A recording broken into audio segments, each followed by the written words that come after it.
हैन hyperactivity is not a bad behaviour it's just that तपाईहरुको चिल्ड्रेनले तपाईहरुसँग communicate गर्न खोजिरहनु भएको छ फर्स्ट थिङ्स फर्स्ट यो कुरालाई बुझ्नुस् कि बच्चालाई चाहिँ सेन्सरी इनपुट चाहिरहेको छ दे नीड समथिङ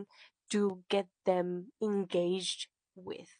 सेकेन्ड भनेको चाहिँ अटोनोमी र कनेक्सन चाहिरहेको हुनसक्छ बच्चाहरूलाई थर्ड कुरा भनेको चाहिँ स्टिमुलेसन चाहिरहेको हुनसक्छ आउट अफ बोर्डम केही छैन त्यहाँ गर्ने बच्चाहरू बोर भइरहनु भएको छ च्यालेन्ज छैन सो यसको लागि चाहिँ के गर्न सकिन्छ भने फ्लेक्सिबल इन्भाइरोमेन्ट स्पेसली अब्स्टिकल कोर्सहरू हुन्छ नि बच्चाहरूलाई त्यो हपस्कच ब्यालेन्स गर्नलाई ढुङ्गाहरूमा ठुल्ठुलो ढुङ्गाहरू लिएर आएर ब्यालेन्स गर्न सिकाउनुहोस् सो बच्चाहरूलाई एउटा लाइन बनाएर ल लाइनमा हिँड भन्न सिकाउनुहोस् they need that they want learn that उनीहरूको चाहिँ भित्रै इन्स्टिङ्क्ट भित्र मोटिभेसन उनीहरूको त्यो छ कि they want learn something they one challenge themselves अर्को एकदम इम्पोर्टेन्ट कुरा भनेको चाहिँ स्ट्रक्चर रुटिन हुनुपर्छ बच्चाको लाइफमा everything should be in a routine. So I know it's going to be very difficult for the parents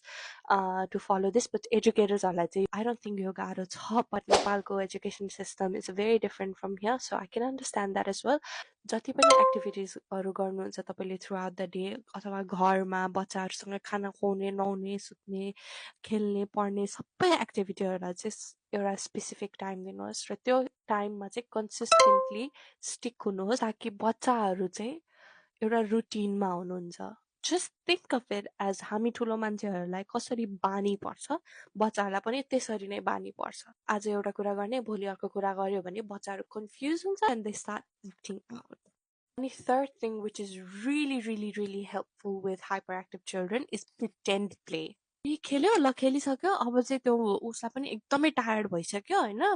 अब त्यो उसलाई पनि रेस्ट चाहिन्छ तिमी पनि त्यसमाथि धेरै चलिरहेछौ सो हामीलाई पनि रेस्ट चाहिन्छ अब चाहिँ लेट्स गो एन्ड स्लिप अनि त्यो उसलाई पनि हामी सुत्न दिउँ है त अनि भोलि उठेर will say good morning together यस्तो टाइपले चाहिँ हजुरहरूले भन्न सक्नुभयो भने चाहिँ बच्चाहरू विल फिल लाइक मम्मी पनि मसँग खेलिरहनु भएको छ ड्याडी पनि मसँग खेलिराख्नु भएको रहेछ इट डेभलप्स एम्प्याथी एज वेल अनि उनीहरूको माइन्ड पनि डाइरेक्ट हुन्छ still giving them the sensory still giving them the stimulation के म अझै पनि खेलिरहेको छु and I'll continue playing but if you say like नाइ बन्द गर रोक अब भयो अब सुत्न जाम भन्यो भने it's going to be like a drastic change for them so they're not going to listen to you यति बुझ्नु भयो भने चाहिँ हजुरहरूलाई पनि इजी हुन्छ you're not going to see them as चकचके बच्चा you're going to see them as oh my god मेरो बच्चा कति क्युरियस छ मेरो बच्चा कति जान्न खोजिरहेको छ he has a growth mindset so next time you meet a child with a lot of energy